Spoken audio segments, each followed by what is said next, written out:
Bien, damos a todos la bienvenida, que el Señor les bendiga y vamos a ir a la palabra de Dios y acompáñenme por favor al libro de Marcos capítulo 3 versículo 14. Marcos capítulo 3 versículo 14. Vamos a continuar con un estudio que iniciamos el domingo pasado sobre qué es el discipulado. ¿Qué es el discipulado? Una pregunta muy interesante y muy importante para nosotros, porque el discipulado es el corazón de nuestra iglesia. La sangre es lo que nos da vida y es el evangelio que nos lleva a la vida, ¿no es cierto?, en Cristo Jesús. Pero ese músculo, ¿verdad?, que hace que fluya el evangelio en nuestras venas, que se multiplique y que nos motive, nos mueva a edificarnos, a crecer conforme a la imagen de Cristo y luego dar fruto para la gloria del Señor y llevar también a Cristo hasta lo último de la tierra. Ese músculo, ¿verdad?, ese elemento clave de motivación, de movimiento en nuestra congregación tiene mucho que ver con el discipulado. Pero hoy en día no se entiende muy bien este concepto. A veces se piensa que el discipulado son solamente lecciones o clases para nuevos creyentes. O a veces se piensa que el discipulado solamente tiene que ver con algún tipo de instrucción o de información básica necesaria para un nuevo creyente. La verdad es que el discipulado no es eso. Si bien incluye un aspecto de eso, en realidad mucho más que eso. Porque el discipulado, y eso hemos estado aprendiendo, es básicamente el ministerio que hizo el Señor Jesucristo aquí en la tierra. Ni siquiera es un departamento aparte de las actividades de la iglesia o un ministerio aparte, como a veces llamamos cuando decimos el ministerio de jóvenes o el ministerio de varones o el ministerio de damas o el ministerio de matrimonio. No, ni siquiera es eso. Ni siquiera es un ministerio aparte. En realidad el discipulado es el ministerio. Ya con ese énfasis, es el ministerio, es lo que Cristo hizo cuando estuvo aquí en la tierra. Ya yo les mencioné también, ¿verdad?, este concepto de que el Señor Jesucristo, Él planeó desde la eternidad el poder salvar a la humanidad y introducirla en un propósito específico. Nosotros somos parte de ese propósito. La máxima meta de Dios en el universo no es la salvación del perdido. Ya muchos piensan que el máximo propósito de Dios revelado en su palabra hacia la humanidad es la salvación del inconverso.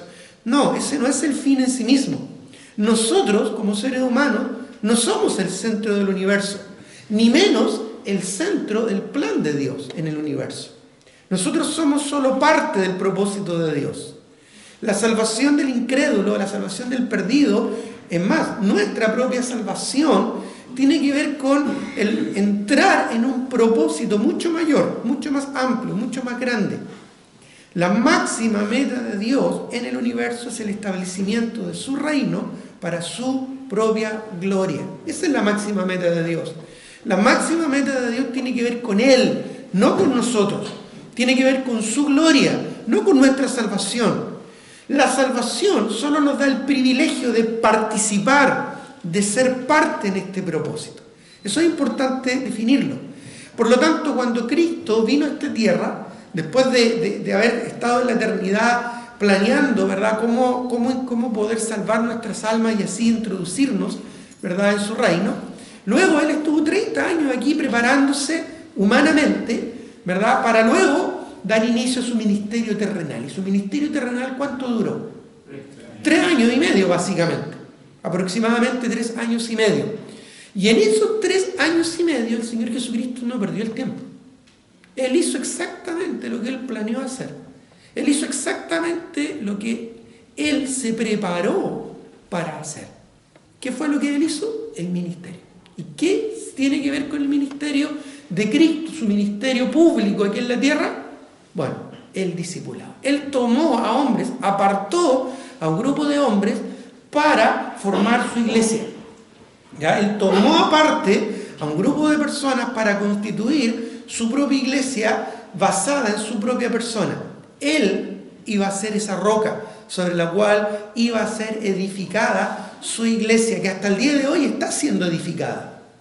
Está en el proceso de edificación. Y Él la estableció sobre sí mismo, no sobre el Espíritu Santo, menos sobre el apóstol Pedro, ¿verdad?, sino sobre sí mismo.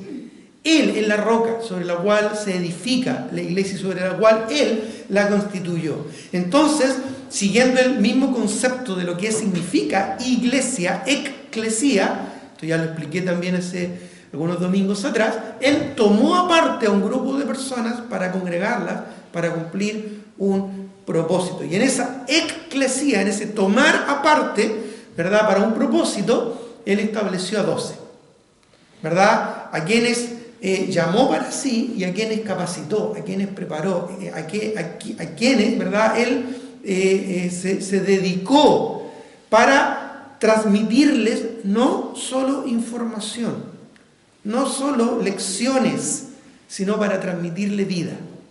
No solo para informarles su plan y su propósito, sino para transformar sus vidas.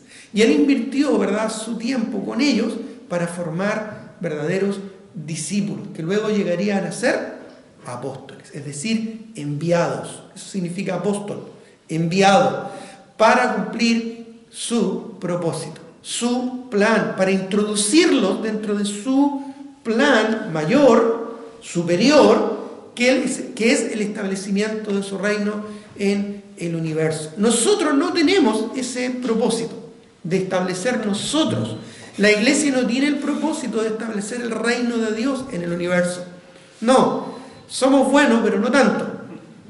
Es Cristo mismo que lo va a hacer, y lo va a hacer en persona, en una futura dispensación llamado el milenio, el reino milenial. Él va a establecer su reino. Él va a venir a esta tierra literalmente, en lo que creemos, en nuestra esperanza premilenial, ¿verdad?, el premilenialismo, de que el mismo Señor Jesucristo va a venir a establecer su reino aquí en la tierra. Y durante ese periodo Él va a someter a todos sus enemigos bajo el estrado de sus pies. Va a someter todo reino opresor, va a someter todo gobierno corrupto, va a someter toda la humanidad bajo vara de hierro, bajo su liderazgo. Como el pastor va a hacer pasar bajo su cayado a todos. Y es por eso que Él, durante ese reino milenial aquí en la tierra, para dar cumplimiento pleno a todas las promesas dadas a la nación de Israel y para involucrar a toda la humanidad en este plan, finalmente, cuando al final del milenio Él sujeta a todos sus enemigos bajo sus pies y aplaste la última rebelión que va a haber aquí en la tierra del pecado y de Satanás, que va a ser la batalla de Gog y Magog, según las profecías, en ese momento Cristo va a tener el control y va a entregar el reino a Dios Padre, para ya entrar en el estado eterno y haber cumplido este plan y este propósito de establecer su reino, su gloria en el universo. Y nosotros, por la gracia de Dios, al ser salvos, vamos a ser parte de ese propósito, parte de ese plan. Así es que la iglesia en realidad tiene un propósito temporal hasta la venida de Cristo en el arrebatamiento, donde vamos a ser arrebatados por el Señor. No vamos a pasar por la tribulación, sino que el Señor nos va a llevar después de pasar por el tribunal de Cristo, donde nuestras obras van a ser probadas, vamos a ser llevados al tercer cielo, al paraíso o a la presencia del Señor, para luego regresar con Cristo aquí a la tierra después de los 7 años de la gran tribulación y comenzar con el milenio literal aquí en la tierra. Ahora, ¿por qué le estoy dando todo este panorama escatológico si estamos hablando del discipulado? Porque tenemos que entender que el discipulado es la parte que nos toca a nosotros, aquí, en este momento, en este tiempo, en este periodo. Somos parte de un propósito mayor. No somos ni el comienzo ni el final. Somos parte de un plan. Somos parte de un propósito. Y es por eso que tenemos que tenerlo muy claro, que mientras nos corresponde estar aquí en esta tierra, tenemos que cumplir ese propósito. Tenemos que ser parte de ese plan. Esto es como cuando en un partido de cualquier deporte el entrenador mete a la cancha, ¿verdad?, un jugador específico para que cumpla un propósito. Ya recuerdo cuando fue una de las finales de la Copa del Mundo, ya donde estaba jugando Argentina y Alemania, y el entrenador de Alemania metió a un jugador que no era de los más conocidos, pero era rápido, estaba fresco, ¿verdad? Porque era joven además, y le dio la única tarea, le dijo, tú lo único que tienes que hacer, ya no te distraigas en nada más, es entrar y meter el gol. Y eso fue lo que hizo, y eso le significó a Alemania la Copa del Mundo, ¿verdad? Entonces, nosotros también, dentro del plan de Dios, somos introducidos como iglesia para cumplir un propósito. Entonces, mientras nos mantengamos enfocados en ese propósito, genial. El problema es que hoy en día muchas iglesias se van de ese propósito, se escapan de ese plan, se van para el lado del intelectualismo, ¿verdad? Y la meditación, y el razonamiento, y la lógica, ¿verdad? Intelectual, o por otro lado se van por el lado de la emoción, por el lado de la experiencia, por el lado, ¿verdad?, de lo espectacular y de lo sublime. Y pierden el objetivo, pierden el enfoque de lo que el Señor nos llama a hacer en este tiempo, en este periodo que es la iglesia, el periodo de la gracia. ¿Ya? Y eso que el Señor nos llama a hacer es el discipulado, es el ministerio. ¿Ya? El Señor nos dejó su palabra, que nos enseña, que nos redarguye, que nos corrige y que nos instruye. Nos dejó una palabra útil para todo eso, con el propósito de perfeccionarnos, de madurarnos, para llegar a ser el hombre o la mujer de Dios que Él quiere que seamos, y así estar preparados para toda buena obra. Y la obra que Dios tiene para nosotros es el discipulado. Entonces, eso ya fuimos conversando de esto, lo fuimos planteando desde el domingo anterior. Vamos a continuar ahora con este mismo tema, ¿ya? Y en lo práctico, en lo concreto, cómo el Señor Jesucristo desarrolló su ministerio aquí en la tierra. Cómo trabajó el discipulado, ¿verdad? Y nos dejó pauta para que nosotros pudiéramos seguir con este esquema. Y lo vimos ilustrado, vayamos a Marcos capítulo 3, versículo 14, en una frase, ¿verdad?, que de alguna manera ilustra, resume, por decirlo así, gran parte de lo que significó el ministerio de Cristo. En muy pocas palabras, pero con gran profundidad. En Marcos 3, 14 dice la palabra del Señor, y, bueno, en el contexto, nuevamente, el versículo 13, dice que después que el Señor subió al monte, en otras porciones como en Lucas dice que pasó la noche orando y después fue a buscar a sus discípulos. Entonces dice aquí, después subió al monte y llamó a sí, es decir, hacia sí mismo, para sí, a los que Él quiso, los seleccionó, los llamó. ¿Ya? Recuerda que Cristo, Él nos deja claramente establecido en su palabra, allá en Juan capítulo 15. Ya, no me elegisteis vosotros a mí, sino que yo os elegí a vosotros, para que vayáis y para que llevéis fruto y para que vuestro fruto permanezca, para que seáis así mis discípulos, como dando mucho fruto, y glorifiquéis así el nombre de Dios, dice ya en Juan capítulo 15. Entonces Él llamó para sí a los que Él quiso y vinieron a Él. Ya, ¿y qué hizo Él? Bueno, aquí lo hemos ilustrado de manera muy práctica. Dice, y estableció a 12, ¿para qué? Para que estuviesen con Él, y dice, y para enviarlos a predicar.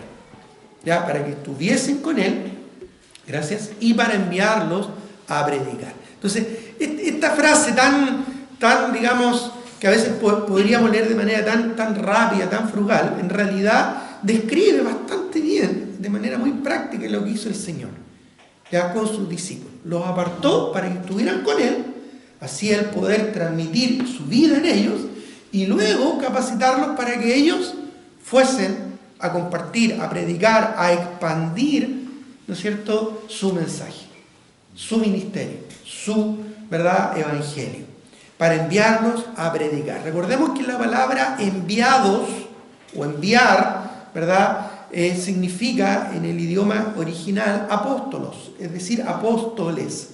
El Señor tomó a estos hombres para trabajar con ellos en el discipulado como sus discípulos, para luego, ¿no es cierto?, formarlos como apóstoles o como enviados.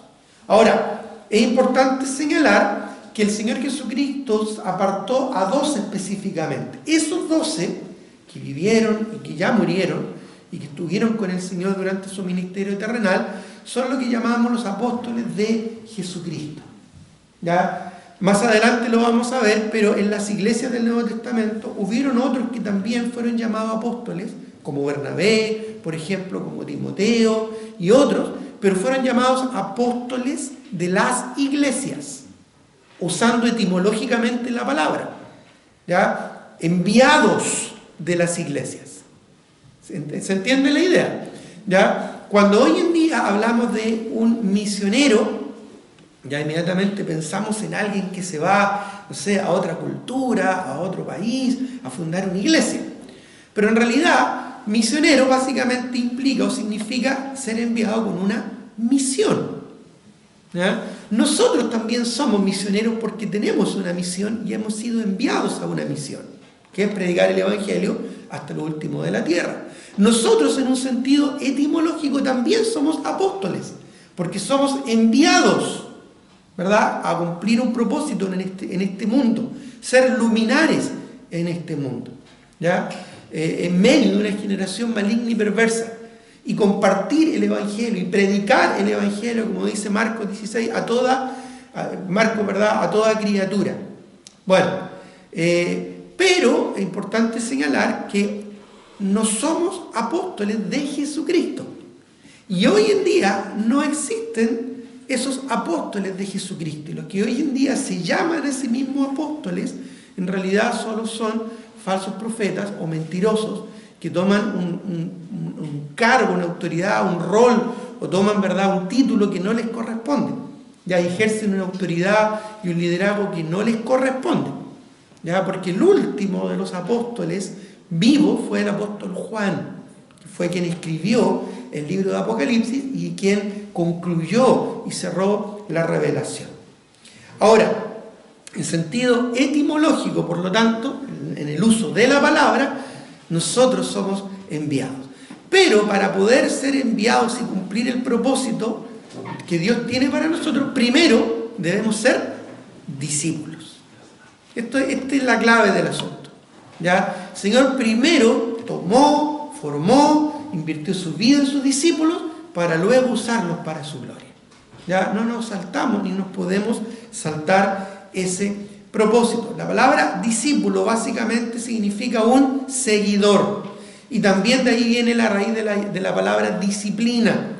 Es una persona que se ha disciplinado, que se ha entrenado, que se ha capacitado para cumplir el propósito que Dios tiene para su vida.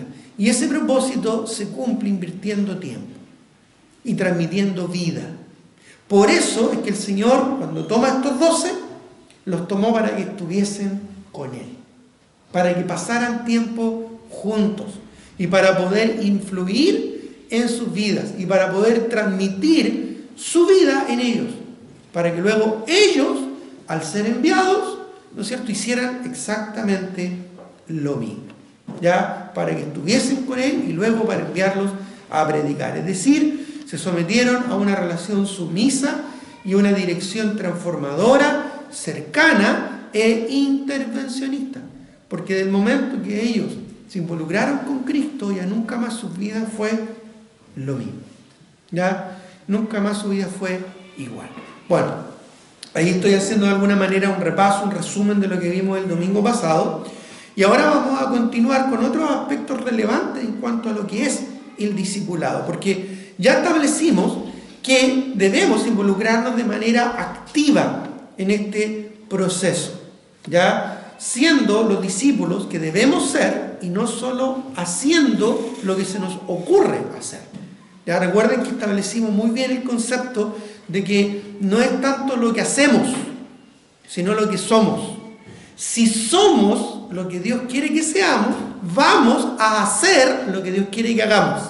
Suena como un trabalengua, ¿verdad? Pero es muy cierto y lo voy a volver a repetir. Si somos lo que Dios quiere que seamos, es decir, si Dios interviene y transforma nuestras vidas, en consecuencia vamos a hacer lo que Dios quiere que hagamos. Muchas veces en nuestra cultura nos enfocamos en hacer, pero no en ser. Y ser tiene que ver con nuestro carácter, tiene que ver con nuestra actitud, tiene que ver con nuestro razonamiento, tiene que ver con nuestro pensamiento, tiene que ver con nuestras reacciones, tiene que ver con lo que somos. Es muy fácil hacer religiosamente algo para apaciguar nuestra conciencia o pensar que con eso quedamos bien para con Dios. Pero no te olvides que Dios primero quiere trabajar en nosotros, en lo que somos, nuestro carácter, nuestra personalidad, nuestra forma de ser, nuestras actitudes. Y eso va a permitir que Dios nos use como instrumentos para su gloria, ¿ya? Así es que ya entendiendo este primer concepto de que el discipulado es algo que debemos involucrarnos de manera activa, vamos a avanzar en entender que en el discipulado debemos involucrarnos de una manera intencional. Esto no es casual, esto no es solamente venir todos los domingos a la iglesia, o los jueves, o participar en los ministerios. Esto no es solamente venir a cada actividad que hay en la iglesia. Ya el concepto de asistencia a la iglesia, muchas personas lo relacionan con su crecimiento, desarrollo espiritual. Pero en realidad, nuevamente, eso es parte de un propósito mucho mayor. ¿Ya? Si nosotros vamos a Mateo capítulo 28, versículo 19, también lo vimos el domingo pasado, ¿ya? Vemos, ¿verdad?, el plan maestro que el Señor Jesucristo delegó en sus discípulos antes de su ascensión. Antes de ascender al cielo y dejarles el Espíritu Santo, el Señor les repasa, ¿verdad?, el plan que Dios tiene para ellos.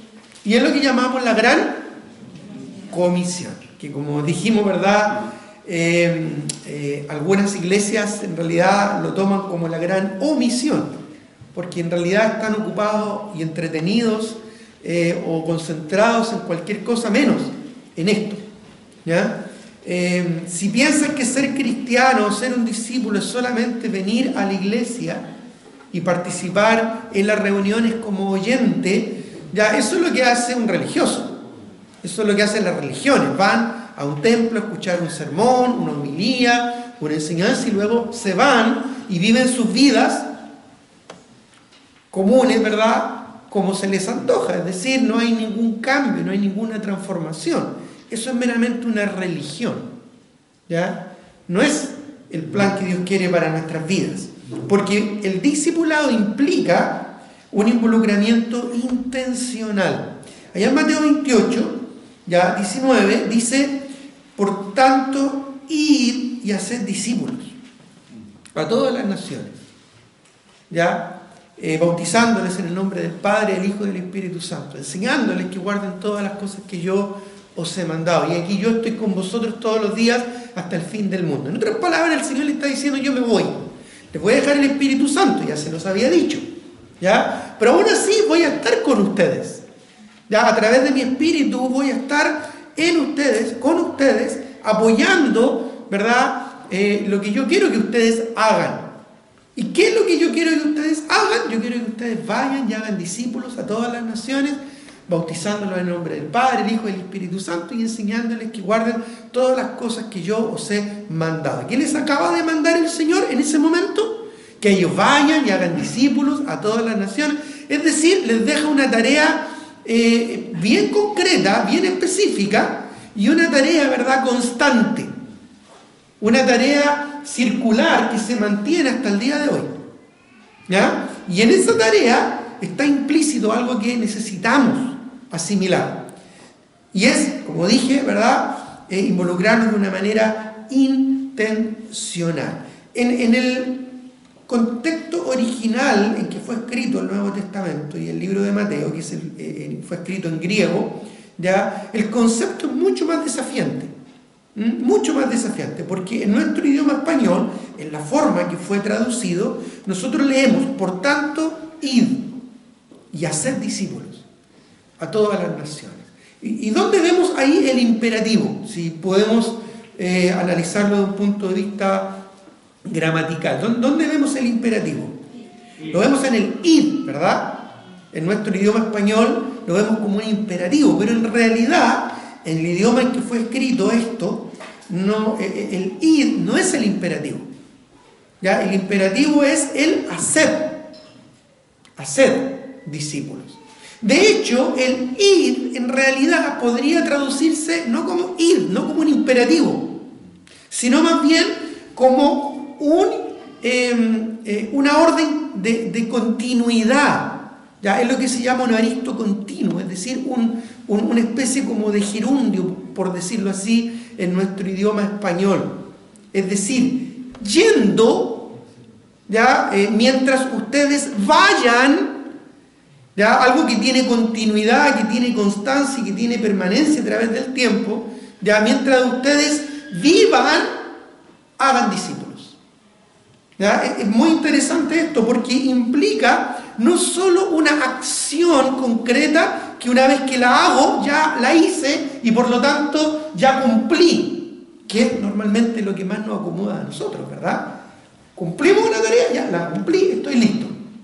No, acá el Señor le está diciendo a sus discípulos, mira, ustedes mientras ustedes vayan al propósito por el que yo les estoy enviando a este mundo, así como el Padre me envió, yo los envío a ustedes, ¿ya? Muchas veces el Señor transmitió eso en el corazón, en la mente de sus discípulos. Entonces, mientras ustedes estén yendo, ¿verdad? Hagan discípulos. Por lo tanto, el énfasis, el enfoque, el imperativo, el verbo fuerte de esta porción es el hacer. Y el hacer, tal como lo indica su palabra, tiene que ver con algo transformador. Cristo les está diciendo, yendo, o mientras ustedes vayan en la vida, hagan discípulos a todas las naciones. De hecho, la palabra naciones ahí es la palabra griega etnos, de donde viene nuestra palabra etnias. Por lo tanto, todavía es más específico. No es solamente ir a ser discípulos a Brasil, a Marruecos, a Tailandia, a Alemania, a Canadá, a Nueva Zelanda o a otros lugares, países políticamente hablando, sino que a toda etnia. Dentro de un país hay varias etnias. Dentro de nuestro propio país hay varias etnias. Y por lo tanto esto involucra a todas las personas, a todos los seres humanos. Incluso hay etnias que no tienen nacionalidades, no tienen países políticamente hablando, y a las que debemos también alcanzar con la luz del Evangelio.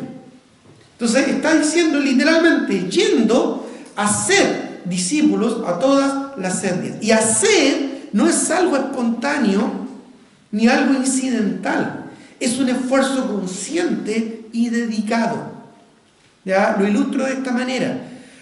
Por solo el hecho que tú vengas a la iglesia y participes de un culto y escuches una enseñanza y aún seas desafiado por esa enseñanza, eso no significa que tú seas un discípulo. Eso significa que tú eres un asistente fiel a la iglesia. Bien por eso.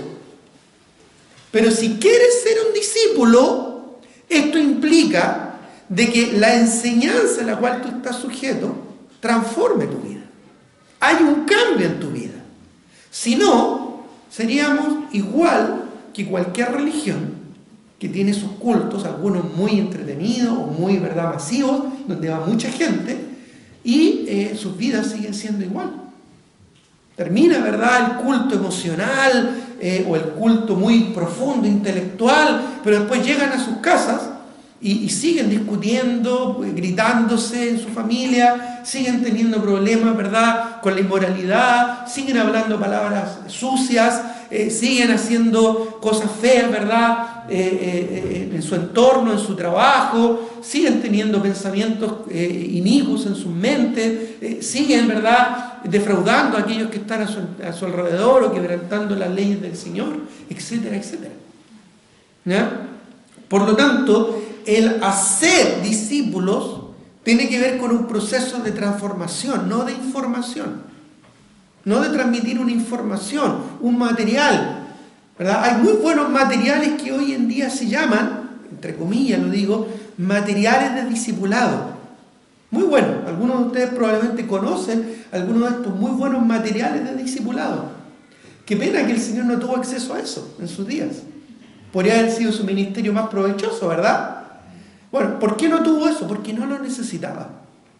Él tenía su vida que quería transmitir a sus discípulos. Su forma de vivir, su forma de actuar, su propia personalidad que quiso transmitir a la vida de sus discípulos.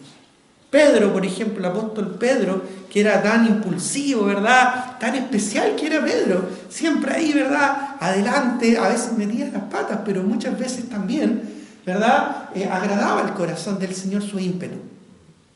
Cuando el Señor le dijo, ¿quién dice la gente que soy yo? Y todos dijeron, Elías, Juan el Bautista, el Hijo de Dios. ¿Y quién dice usted? Y Pedro ahí, ¿no es cierto? Tú eres el Hijo de Dios, el Hijo del Dios viviente.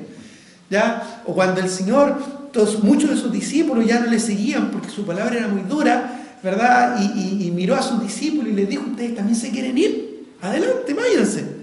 Y Pedro le dijo, Señor, ¿a quién iremos si tú tienes palabras de vida eterna? ¿Ya? Bueno, sin duda que la personalidad de Pedro fue transformada. ¿Ya? Y aún después de haber fracasado, ya allí durante la crucifixión de Cristo y haber negado al Señor Jesucristo, Dios le restaura y le usa grandemente para su gloria.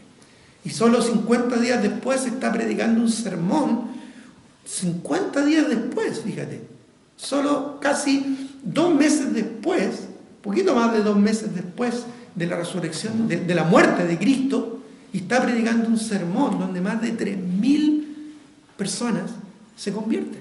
Y luego llega a ser uno de los líderes más importantes de la iglesia, que el mismo Señor le había delegado, cuando le dice, apacienta a mis corderos. Bueno, interesante, ¿verdad? Como un hombre común y corriente, un hombre del vulgo, un hombre que en aquellos días no tenía grandes competencias, llega a ser uno de los líderes más importantes usados para la gloria del Señor. ¿Por qué? Porque fue intencional en someterse a un proceso transformador.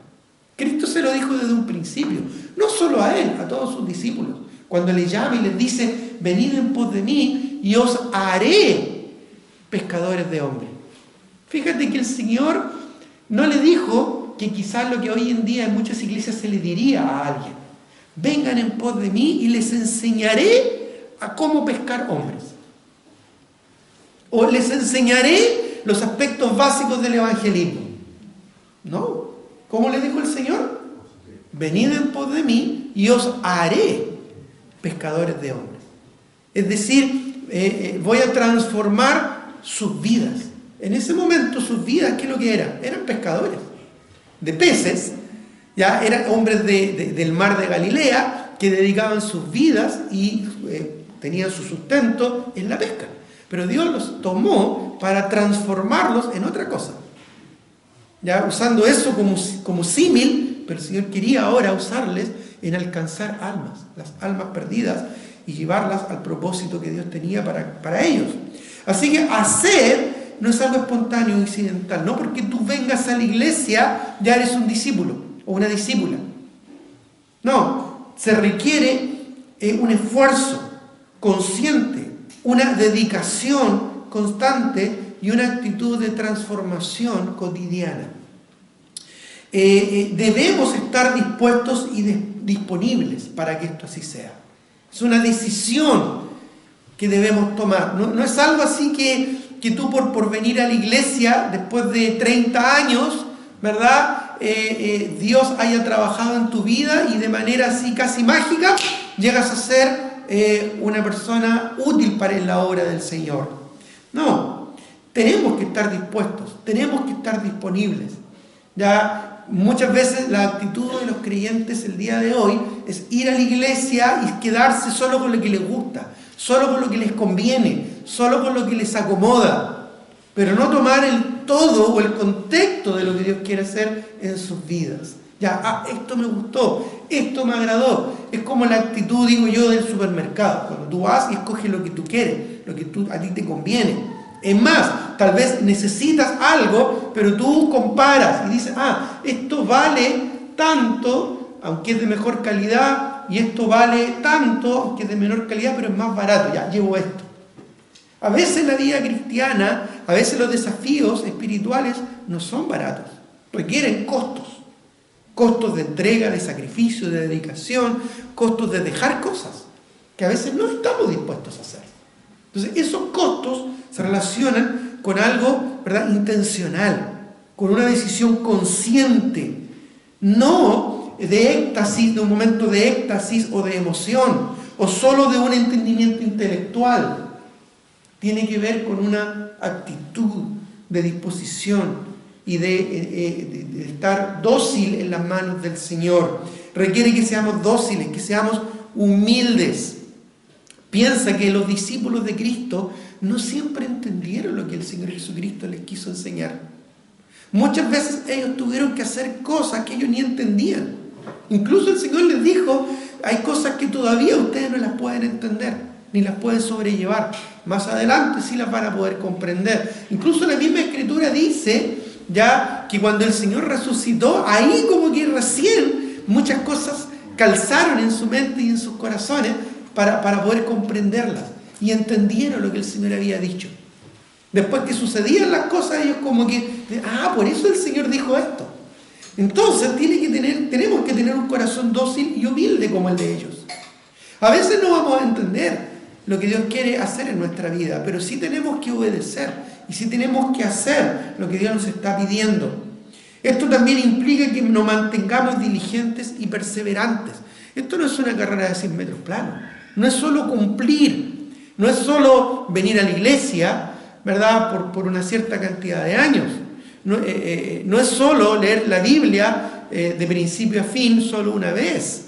No es solo aprenderse versículos de memoria, o no es solo hacer una clase o desarrollar un servicio. No, es algo que requiere ser diligente y perseverante. Es un proceso de transformación cotidiana y constante. Entender de que no somos productos terminados. Muchas veces nosotros acariciamos demasiado la idea de estar bien. Y nos sentimos bien porque hemos logrado de alguna manera acomodar nuestro horario, nuestra vida, nuestro mundo a lo que más nos acomoda. Entonces no queremos que nada nos saque de ese, por decirlo así, de ese círculo, de esa burbuja de estabilidad y de comodidad. ¿Ya? Yo creo, ¿verdad?, que Dios envió la pandemia para hacernos entender de que no tenemos, que ese concepto de la burbuja de seguridad es meramente una ilusión. Yo creo que ese fue uno de los propósitos de la pandemia, ¿no es cierto?, que el Señor permitió que tuviéramos que enfrentar. Porque para muchos se les movió el piso y les cambió el mundo. Y eso complicó la vida de muchísima gente. ¿Y sabes qué? Qué bueno. Cuando Cristo vino a este mundo, Él vino con espada. Y no ha venido a traer paz, sino a traer disensión. Y en otras palabras, a complicarles la vida.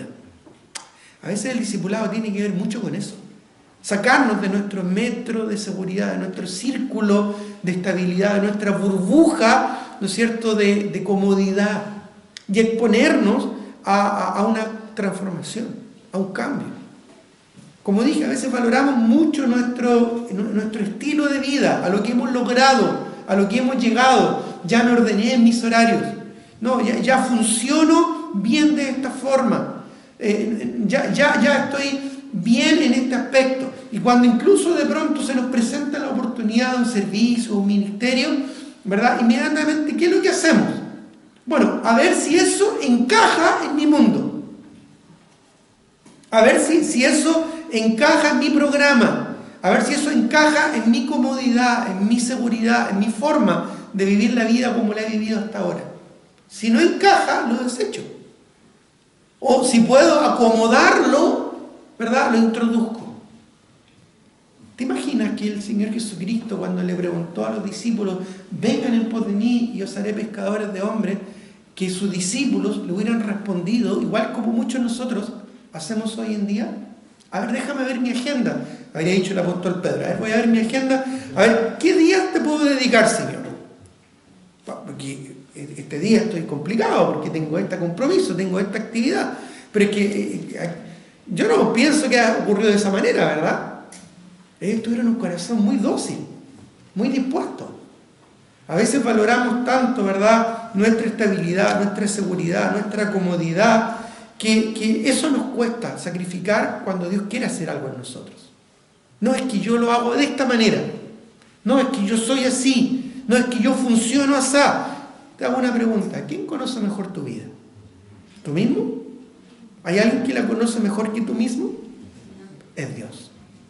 Y a veces Dios, en su palabra, nos presenta desafíos que no nos gustan, que no nos hacen sentir cómodos, que no nos hacen sentir agradados, ni nos hacen sentir motivados, porque implica, ¿verdad?, cambios, implica costos, implica dificultades. Bueno, nunca olvidemos, hermanos, que Jesucristo dedicó su ministerio terrenal a esto, a hacer discípulos. Él le cambió la vida a estos hombres. Sus vidas nunca más fueron lo mismo. Y antes que lo idealicemos a estas personas, eran hombres comunes y corrientes, como tú y yo, con los mismos problemas, con los mismos desafíos, con las mismas enfermedades, con las mismas complicaciones que tienes tú, que tengo yo, que tenemos todos nosotros. Era gente común y corriente. No era gente especial, no era gente que no tenía problemas. Quizás ni siquiera era lo que a veces usamos como excusa. Quizás ni siquiera era el mejor momento para ellos. Y a veces esperamos, ¿verdad?, el mejor momento. Ya, no, yo cuando solucione mis problemas, cuando esté bien, ahí me voy a dedicar al Señor. No, el Señor llegó nomás. Y ahí ellos tuvieron que tomar una decisión. Mateo, capítulo 4, versículo 19, lo mencioné hace un momento atrás, pero ahí ilustra, ¿verdad?, muy bien esta idea y que lo reiteré hace un momento atrás.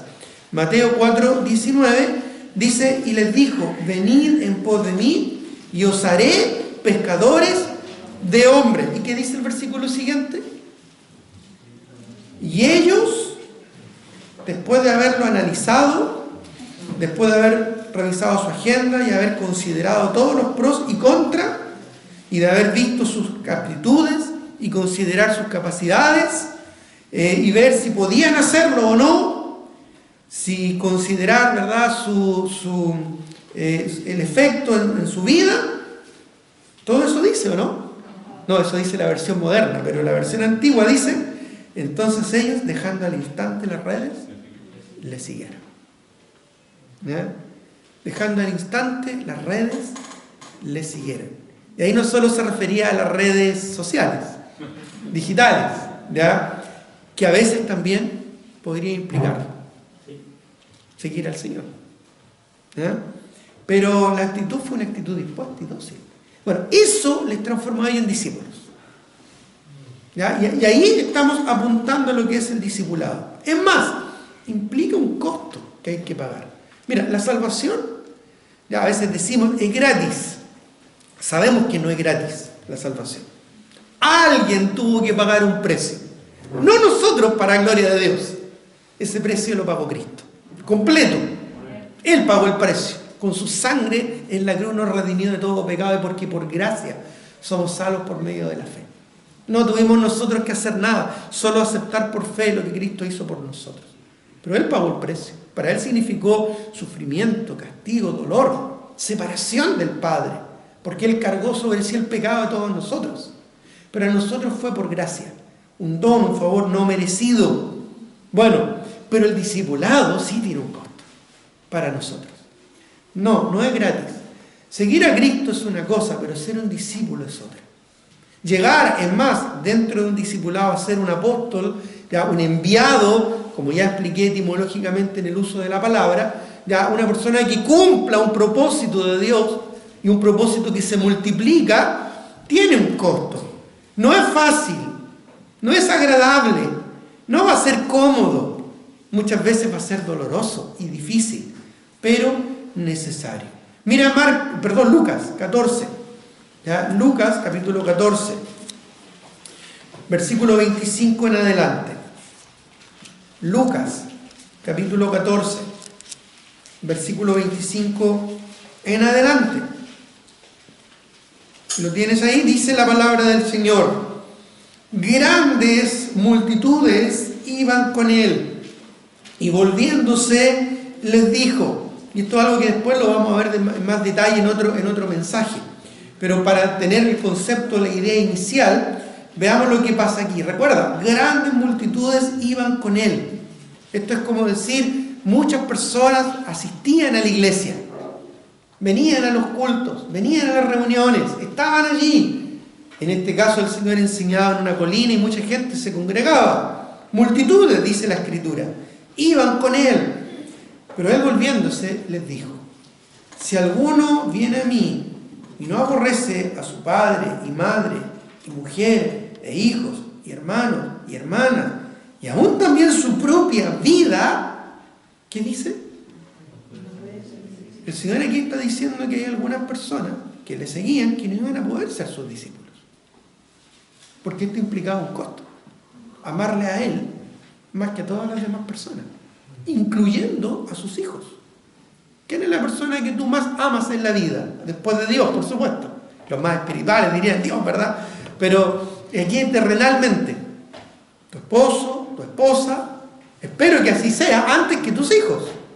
Pero también amas a tus hijos, a tu hija, a tu pequeña, ¿verdad? A tu pequeño, y estás orgulloso de ellos, ¿verdad? Y ver cómo crecen, ¿verdad? Y cómo cumplen años. Qué rico eso, ¿verdad? Y uno como papá se siente muy bien y muy orgulloso. Quizás a tu mamá, a tu papá. Pero fíjate lo que el Señor les está diciendo aquí a sus discípulos: que debemos amar a Él más a Él que a cualquier otro de los que están a nuestro alrededor. Esto incluye a nuestra familia. Nuestro amor a Él debe ser superior. Si no, no podemos ser discípulos. Y sabemos que una cosa es decirlo y otra cosa es hacerlo, es vivirlo. No es lo mismo. Yo puedo decir y cantar, ¿verdad? Oh Dios, cuánto te amo y tú eres lo más importante en mi vida. Pero si en algún momento un familiar cercano a mí, ¿verdad?, me pide algo que va en contra de lo que Dios quiere que yo haga, ¿qué voy a hacer? ¿Quién va a ser más importante para mí? Va a determinar dónde está mi corazón y dónde están mis decisiones. Bueno, sigamos la lectura. Y luego añade el Señor: y el que no lleva su cruz y viene en pos de mí, no puede ser mi discípulo. Y la cruz en aquellos días, hermanos, por favor, no era un colgante, no era un arito, no era algo que ellos llevaban como un adorno. La cruz era un elemento de tortura que ocupaba el Imperio Romano para torturar y matar a la gente. Era el símbolo de la muerte. Era lo que sería para nosotros una calavera, ¿verdad? Con dos huesos cruzados así, cuando dice peligro, ya esto es peligro de muerte. Eso significaba una cruz en los días de Cristo. La gente tenía en su mente, en su retina, haber visto en los caminos, ¿verdad?, gente colgada, muriendo lentamente, de manera brutal, desangrándose allí, colgados, clavados a los maderos de la cruz, bajo el Imperio Romano. Entonces, estamos hablando, ¿verdad?, de asumir el morir a nuestra vida vieja, morir a nuestra vida pasada, morir al mundo, a nuestros deseos carnales y pecaminosos. Estamos hablando de un compromiso fuerte, serio. Estamos hablando realmente de morir a aquellas cosas que estorban mi crecimiento y mi desarrollo espiritual. Esto podría implicar dejar ciertas amistades que me son perjudiciales en mi crecimiento espiritual.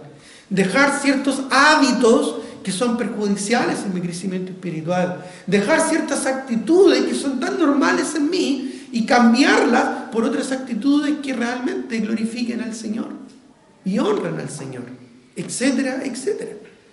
El que no toma su cruz, dice, el que no lleva su cruz, pues dice, y viene en pos de mí, no puede ser mi discípulo. Y nota que no dice el que es crucificado, sino que dice el que no lleva su cruz. Es decir, llevar la cruz era un calvario terrible, porque los romanos obligaban a punta de látigo a los condenados a muerte a cargar su cruz hasta el lugar, ¿no es cierto?, de su muerte. Es decir, no es que lo tomaban, lo ponían en la cruz y lo clavaban, sino que era un proceso consciente donde el condenado sabía que iba a morir. Era, para ilustrarlo, como decir hoy en día, cavar nuestra propia tumba. Es como decir, al día de hoy, para entenderlo más contextualizado, el que no cava su propia tumba, porque evidentemente va a ser sepultado ahí, ¿ya?, y viene en pos de mí, no puede ser mi discípulo. ¿Y dónde fue Cristo? ¿Ahí de qué estaba hablando? Viene en pos de mí. Cristo murió crucificado. Y el concepto de morir crucificado sabemos que no es literal, sino que es un concepto de morir en Cristo, de entregarse a Él y de que hay un cambio de vida. Entonces es fuerte lo que está diciendo, porque Él dice, si no es así, no puede ser mi discípulo. Imagínate cómo esto lo recibieron estas multitudes que estaban siguiendo al Señor. Yo me imagino, ¿verdad? Así los ojos. ¿Qué está hablando de este hombre? ¿No será mucho? No, ya se puso fanático. O sea, todas esas cosas, ¿verdad?, que se nos vienen por la mente. Me imagino que esta gente que era como tú, como yo, hace 2000 años atrás, tenía las mismas cargas, las mismas luchas que tenemos hoy en día con el pecado, con el mundo, ¿verdad?, y contra Satanás. Así que tiene que haber significado un shock fuerte para ellos. Bueno, luego dice el versículo 28, porque, y da aquí una razón muy interesante. ¿Quién de vosotros, queriendo edificar una torre, no se sienta primero y calcula los gastos a ver si tiene lo que necesita para acabarla? No sea que después que haya puesto el cimiento no pueda acabarla. Todos los que la vean comienzan a hacer burla de él, diciendo, este hombre comenzó a edificar y no pudo acabar. ¿O qué rey al marchar a la guerra contra otro rey no se sienta primero y considera si puede hacer frente con 10.000 al que viene contra él con 20.000? Y si no puede, cuando el otro está todavía lejos, le envía una embajada y le pide condiciones de paz. Es decir, el ser discípulo de Cristo implica una decisión consciente. Esto no es enfocado solamente a cumplir cierta labor, ¿ya? Es como, no se refiere solamente a que, no sé, se necesita un servicio, un trabajo, digo ya, voy a considerar si puedo comenzar y terminar ese trabajo, ese servicio o ese ministerio. No, esto está hablando de lo que Dios quiere hacer en nuestra vida. Esto está hablando de un proceso transformador de vida. Esto está hablando de que Dios va a intervenir en tu vida y ya no vas a ser igual. Tu vida va a cambiar. De lo que tú te sientes tan contento y orgulloso, puede que ya no te sientas contento y orgulloso el día de mañana como el apóstol Pablo. Cuando dijo, ¿verdad? Yo era fariseo, ¿verdad? Hijo, según la ley, judío, y tantas cosas eran para mí ganancia, pero las he estimado como pérdida por amor del conocimiento de Cristo. Entonces, esto tiene que ver con evaluar si estoy dispuesto a que Dios transforme mi vida. No solamente a que Dios me use en algún servicio, un ministerio puntual o específico en la iglesia, eso es algo menor. Eso es algo menor. Ni siquiera tiene que ver con algún proyecto que podamos, no sé, empezar. Tenemos este proyecto y bueno, calculemos bien si vamos a poder alcanzarlo o no, porque muchas veces nos proponemos cosas por fe. No, esto tiene que ver con una transformación de vida. Este análisis, pensar del costo que va a implicar, tiene que ver, ¿realmente estoy dispuesto a que Dios transforme mi vida? Eso, hermanos, tiene que ver con el discipulado. Eso es ser un discípulo. Sí, Señor, te amo tanto a ti, más que a mí mismo, más que a los demás, que estoy dispuesto a que tú transformes mi vida. Sí, Señor, estoy dispuesto a lo que tú hagas en mi corazón. Estoy dispuesto a llevar mi cruz. Estoy dispuesto, ¿verdad?, a cavar mi propia tumba. Porque haciendo esto yo sé a dónde va esto. Yo sé que esto es algo que Dios quiere trabajar en mi vida. Y haciendo esto, cavando mi propia tumba, ¿verdad?, yo sé que ahí voy a tener que enterrar tal vez hábitos pecaminosos.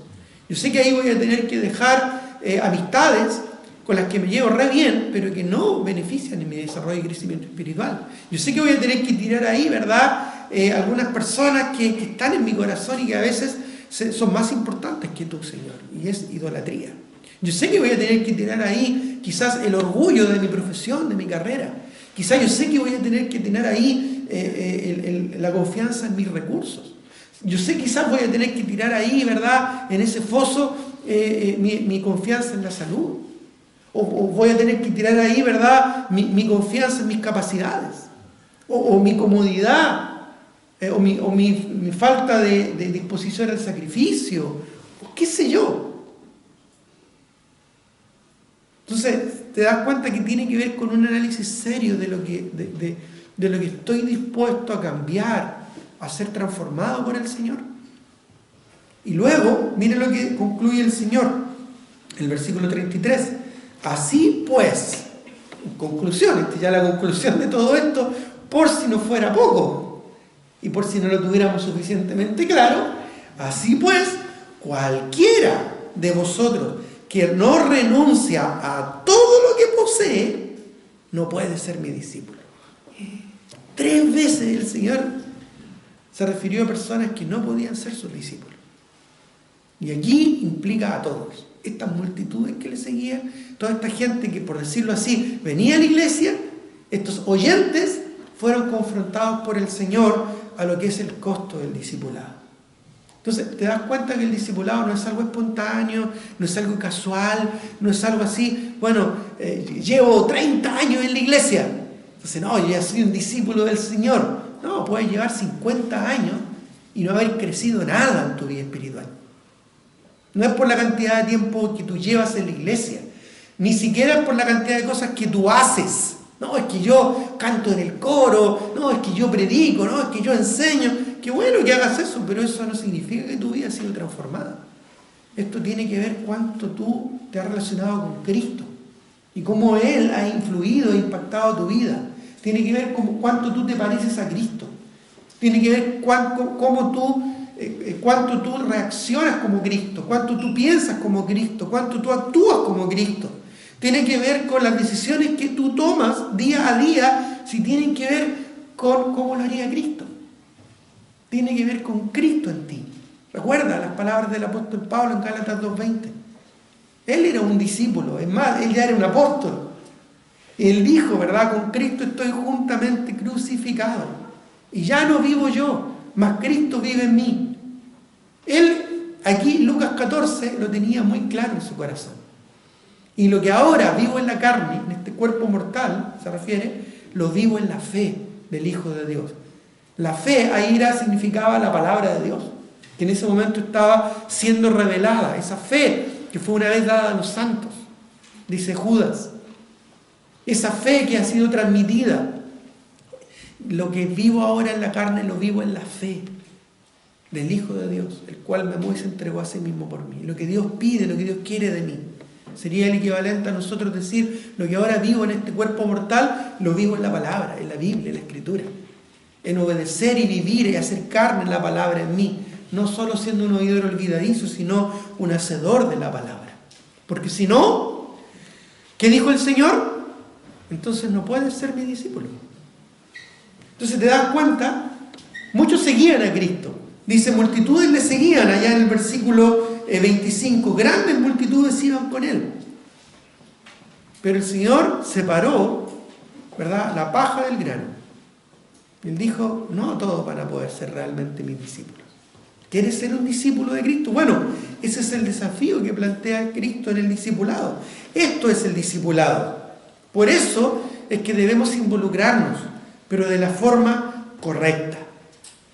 Ya, para hacer un resumen en general, primero dijimos, el domingo pasado, que debemos involucrarnos de manera activa, ¿verdad?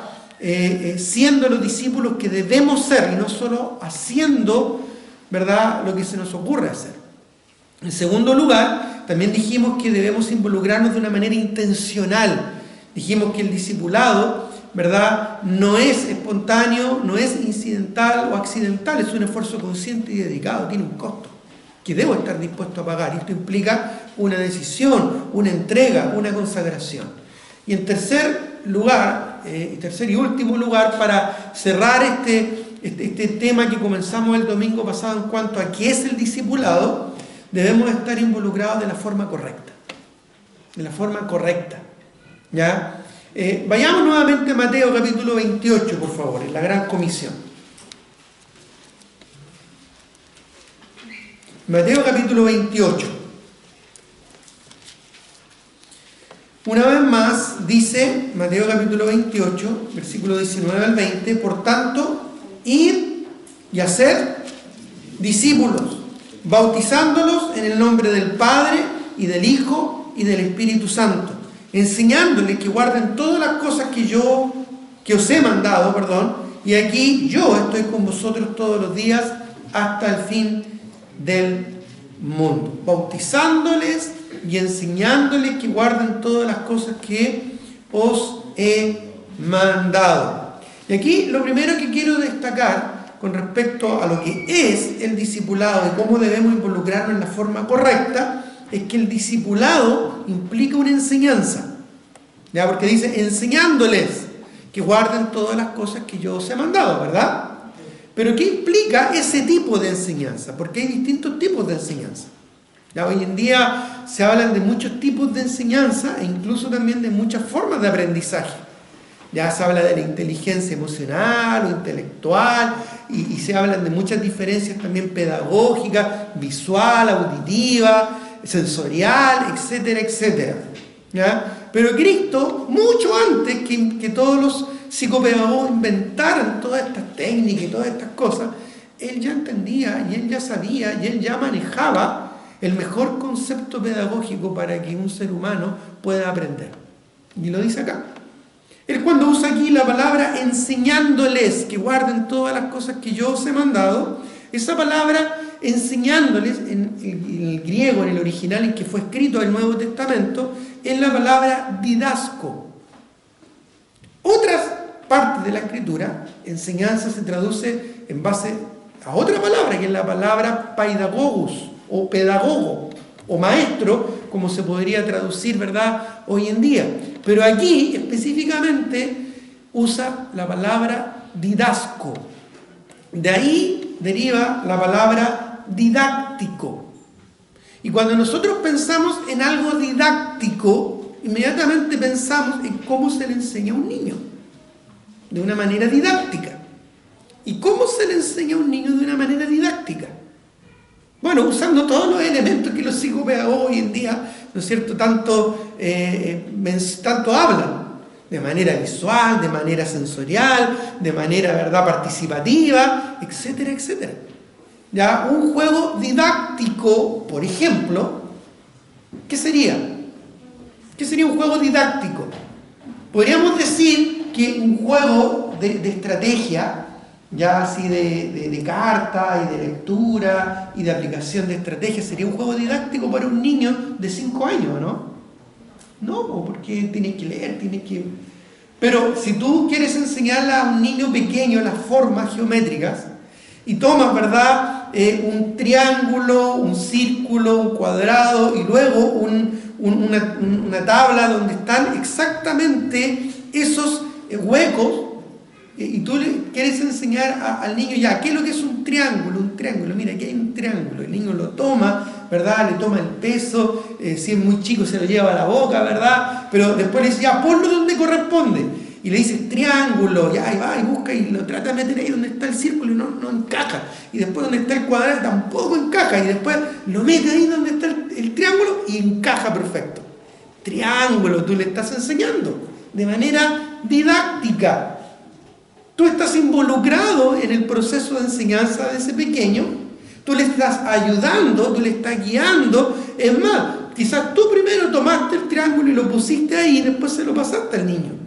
Les estás enseñando con tu ejemplo. Bueno, ¿qué mejor forma que describir lo que es el discipulado y el aspecto de la enseñanza del discipulado que esta? Porque el discipulado no es una lección. No es que tú le expliques a tu discípulo, si los que están discipulando, ¿verdad?, están escuchando, no es que tú le expliques intelectualmente qué es lo que dice la Biblia a través de una lección. Muchas veces tiene que ver con modelar, con vivir eso frente a la persona. A veces decimos, ¿verdad?, con los discipuladores, si tú quieres que tu discípulo salte 1 metro, tú tienes que saltar 2 metros frente a él. Porque la mejor forma de enseñar es con el ejemplo. Es más, Cristo mismo enseñaba y la gente se admiraba de su doctrina. ¿Por qué se admiraba la gente de su doctrina? Porque les enseñaba como quien tenía autoridad y no como los escribas y fariseos.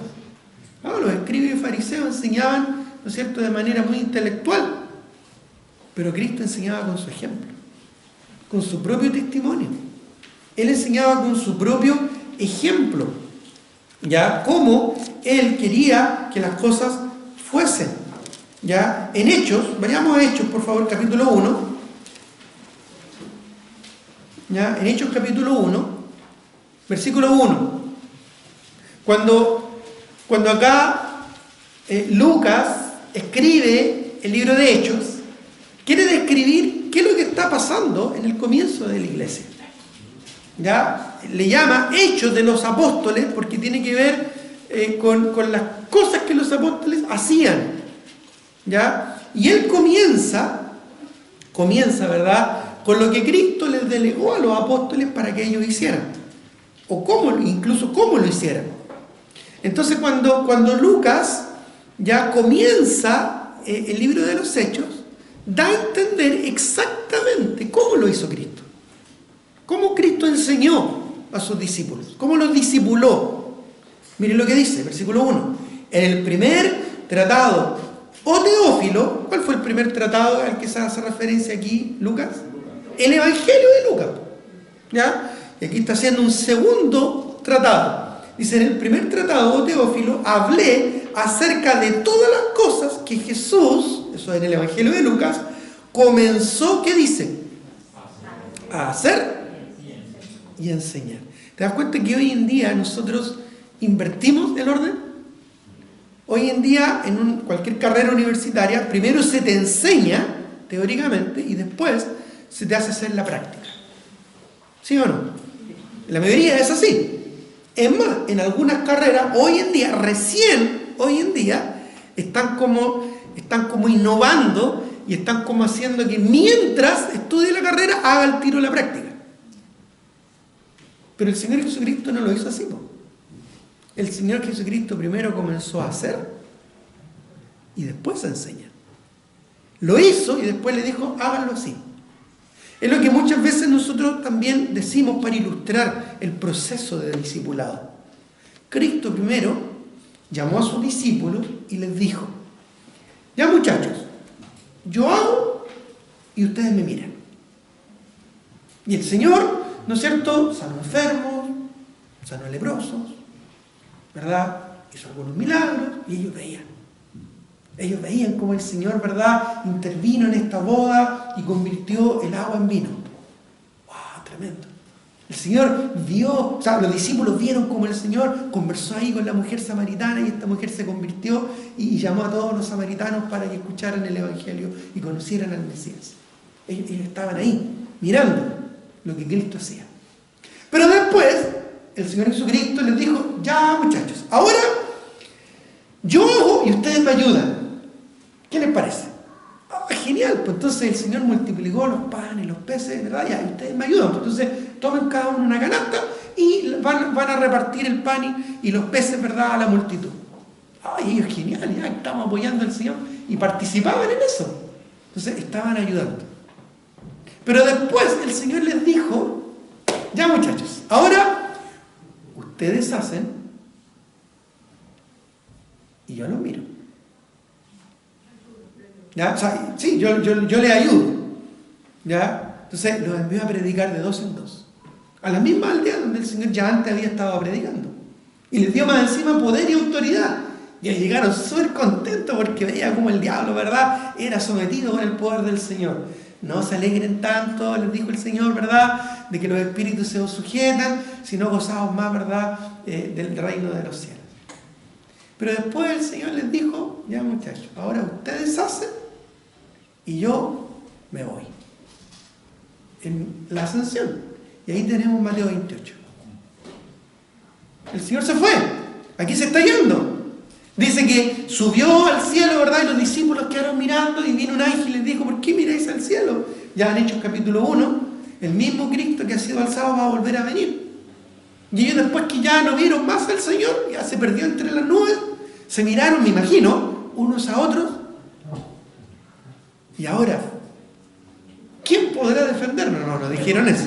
¿Y ahora qué hacemos? Bueno, lo mismo que el Señor les enseñó a hacer, discipular.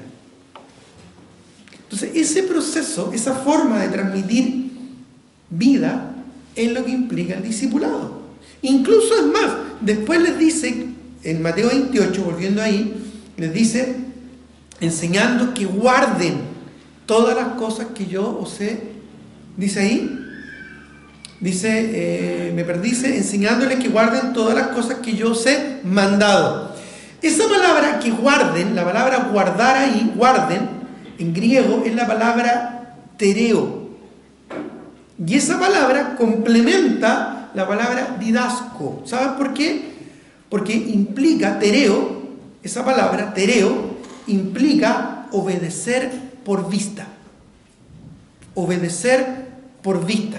Esto es muy interesante, porque es distinta a la palabra que se usaba en el Antiguo Testamento para el chamá, para la ley, para el mandato. En el Antiguo Testamento había un mandato. Hoy Israel, Jehová, nuestro Dios, Jehová uno es, ¿no es cierto? Y eso era el chamá, era la voz de Dios que ellos debían obedecer por oír, porque ellos tenían que repetirla y tenían que escribirla en el poste, ¿no es cierto? Y en la filacteria inventaron después los judíos. Pero en el Nuevo Testamento el Señor cambió el concepto y ya no es obedecer por oír. Incluso en el Antiguo Testamento era común que se dieran órdenes a través de trompetas. Entonces escuchaban la trompeta y tenías que obedecer. Y ahí estaba la labor de la atalaya, ¿te acuerdas? Lo prediqué hace un par de domingos atrás. Pero ahora el concepto es obedecer por ver. Por ver, por observar, por el ejemplo. Por eso es que Pablo le dice a Timoteo, ninguno tenga en poco tu juventud, sino sé ejemplo de los creyentes. Sé ejemplo de los creyentes, es decir, en el contexto de la iglesia. Ejemplo de palabra, de conducta, de amor, de espíritu, de fe, de pureza. En otras palabras, predica con el ejemplo. Lo opuesto a esto sería el padre Gatica, ¿no es cierto? Que predica pero no practica. Aquí hay una transmisión de vida espiritual madura a la imagen de Cristo que se multiplica en cadena.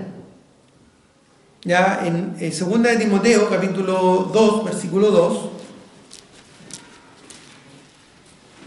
2 de Timoteo, capítulo 2, versículo 2, dice, lo que has oído de mí, esto Pablo le dice a Timoteo, ante muchos testigos, esto encarga a hombres fieles que sean idóneos para enseñar también a otros.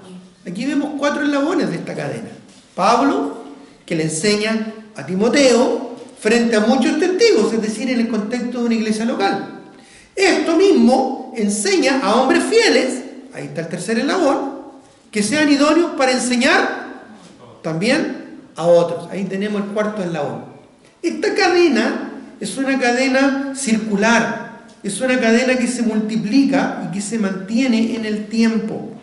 Es un proceso al estilo de Jesús con sus discípulos, a través tal vez de niveles, de metas espirituales bien definidas e intencionales que permiten que el discípulo vaya creciendo a la imagen de Cristo, creciendo conforme a la imagen del Señor Jesucristo.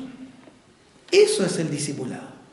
Entonces, hermanos, no debemos retroceder, no podemos fallar porque Cristo nos dejó una forma que no falla.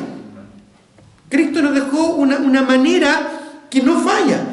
Por lo mismo, no debemos distraernos. Tenemos una función clara, específica que cumplir. No podemos rendirnos ni desmayar porque tenemos a Cristo con nosotros. Él nos va a acompañar y lo prometió hasta el fin del mundo. No nos corresponde dormir, sino, como dice Pedro, ¿no es cierto?, afirmar esas rodillas paralizadas y seguir adelante sirviendo al Señor. No nos corresponde inventar cosas nuevas o seguir énfasis o cosas que el mundo o el mundo cristiano incluso inventa para mantener entretenida a la gente. No nos corresponde innovar, si Cristo ya lo dijo hace 2000 años atrás y es lo mismo que tenemos que seguir haciendo hasta el día de hoy. Se trata de Dios y de su gloria, no de nuestra fama, no de nuestro gusto, ni tampoco de lo que anhela nuestro corazón, porque no se trata de nosotros, se trata del trabajo que Cristo nos dejó. La pega es la pega del Señor, nosotros solo participamos en esto. No se trata de nuestra iglesia o de nuestras vidas o de nuestros recursos o de nuestras ideas propias, personales, de nuestros gustos, de nuestra satisfacción, ni menos de nuestra comodidad. Se trata de su gloria, se trata de su nombre, Se trata de su evangelio y su salvación que debemos hacer conocido hasta lo último de la tierra. Eso es el discipulado. Es un proceso transformador de vida. Es un proceso que trasciende nuestras paredes y que llega a todos los pueblos, etnias y a toda, ¿verdad?, las personas de este planeta por medio de discípulos maduros y espirituales que se multiplican conforme a la imagen de Cristo. Y de esa manera glorifican el nombre del Señor. ¿Qué es discipulado? Bueno, esto es ese proceso transformador para la gloria de Cristo. ¿Qué implica? Que nos involucremos de manera activa, que nos involucremos de manera intencional y también de manera correcta en cómo Dios quiere que lo hagamos. Tengamos un momento de oración.